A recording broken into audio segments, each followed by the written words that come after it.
네, 오늘부터 4.13 총선 투표용지가 일제히 인쇄에 들어갑니다. 후보 단일화는 앞으로도 가능하지만 투표용지의 사퇴 사실이 표기되지 않기 때문에 사실상 단일화의 데드라인을 넘기게 되는 셈입니다. 네, 일려 다야 구도가 굳어지면서 야권의 참패 위기감도 고조되는 분위기입니다. 보도에 정영훈 기자입니다. 총선 투표용지가 오늘부터 일제히 인쇄됩니다. 이후에도 후보 단일화가 이루어질 수 있지만 투표용지에 기재된 후보 이름 옆에 사퇴가 표시되지 않기 때문에 효과가 반감됩니다. 더불어민주당 김종인 대표는 국민의당 안철수 대표에게 책임을 돌렸습니다. 후보자 간의 연대가 가능할 것이라고 생각했는데 국민의당 쪽에서 연대를 안 하려고 하는 그런 중앙당의 방침이 있는 것 같아서. 더불어민주당 정장선 총선 기획단장은 서울 중구 성동을 등 개별적인 단일화는 뒷받침하더라도 당 차원에서 야권 연대나 단일화 문제를 더는 언급하지 않겠다고 공언했습니다. 단일화 이슈에 발목 잡힐 경우 정부 여당에 대한 경제 심판론이 자칫 희석될 수 있다는 판단이 작용했다는 관측입니다. 수도권에 당의 화력을 집중하면서 여당과의 1대1 구도 속에 승부를 보겠다는 전략으로 풀이됩니다. 안철수 대표도 독자 완주 방침에서 물러서지 않고 있습니다.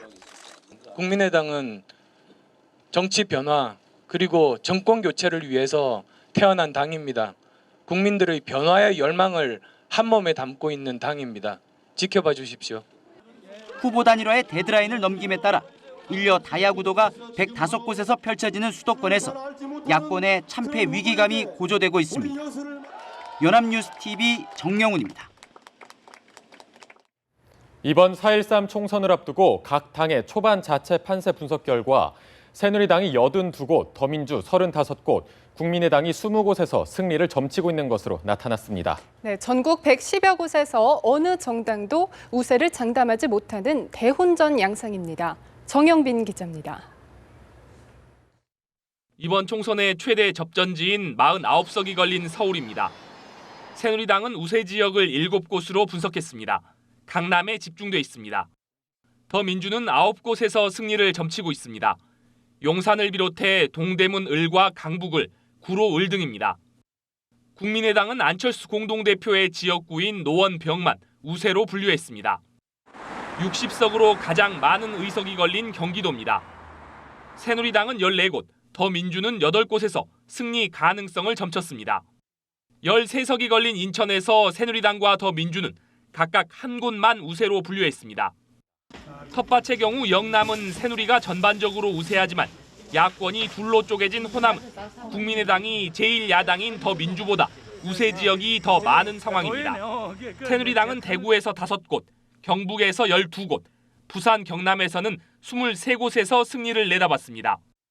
더민주는 광주에서 광산을 한 곳만 우세로, 전남에서는 5곳, 전북에서도 2곳만 우세 지역으로 분류했습니다. 국민의당은 광주에서 7곳, 전북 6곳, 전남 6곳에서 앞서 있다고 판단했습니다.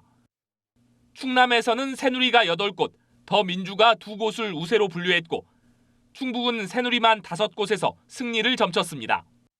정의당은 심상정 대표의 경기 고양 갑과 노회찬 전 의원의 경남 창원 성산을 우세 지역으로 꼽았습니다.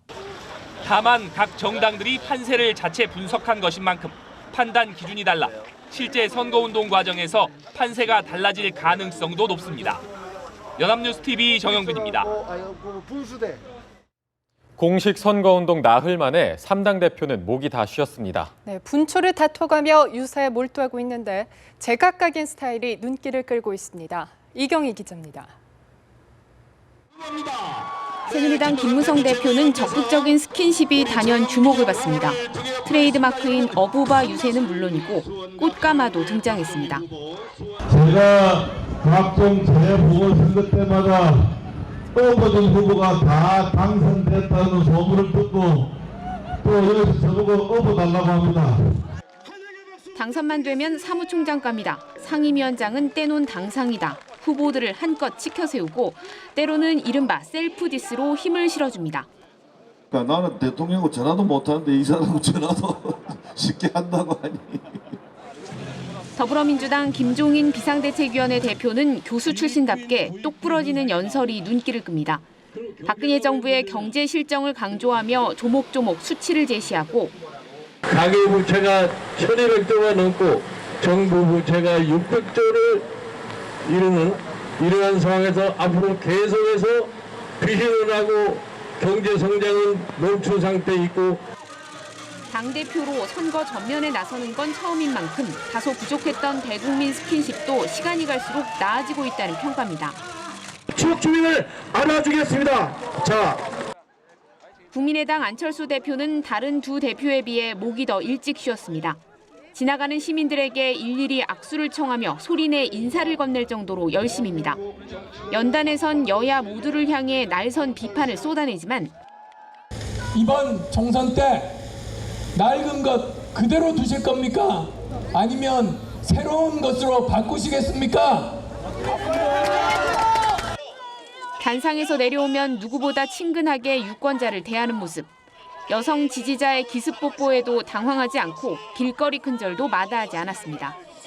당의 색깔만큼이나 개성 넘치는 3당 대표의 유세 스타일이 선거 레이스에 재미를 더하고 있습니다. 연합뉴스TV 이경우입니다.